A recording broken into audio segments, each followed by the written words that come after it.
كذلك باتوا في أرض الملعب، وهناك تغيير وحيد بنزول سلطان النمري الذي سيبدأ شوط المباراة الثاني بعد أن كان على مقاعد البدلاء.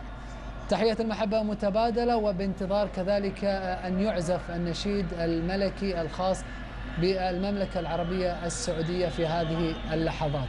زميل يوسف سيف، تفضل لك الكلمة، سنتابع معك النشيد الملكي وبعد ذلك الشوط الثاني من هذه المباراة. نتابع.